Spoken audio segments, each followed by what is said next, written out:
একটি বিজনেসম্যান যার নিজের বিজনেসের প্রতি ক্লিয়ার ভিশন না থাকার কারণে নিজের হাতেই একটা সাকসেসফুল বিজনেসকে সম্পূর্ণরূপে শেষ করে দেয়। 2016 সালের দিকে হাইক ইন্ডিয়ার একটি মোস্ট পপুলার মেসেজিং অ্যাপ ছিল।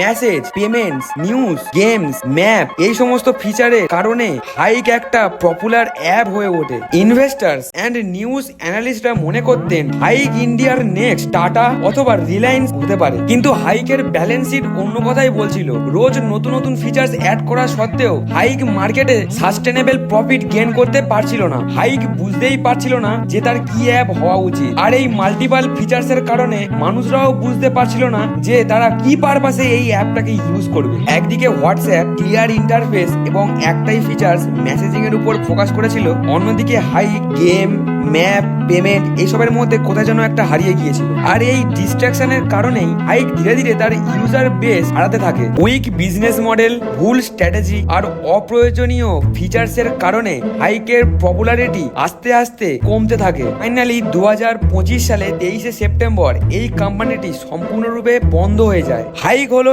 এমন একটি এক্সাম্পল যা আমাদের শেখায় মাল্টিপল ফিচার্স মানেই সাকসেসফুল বিজনেস নয়, clear and clean business model রাখাটা উচিত। আপনিও যদি আপনার বিজনেস নলেজকে এমন ভিডিওর মাধ্যমে বাড়াতে চান তাহলে মিনস্পেস টেকনোলজিকে ফলো অ্যান্ড সাবস্ক্রাইব করতে ভুলবেন না।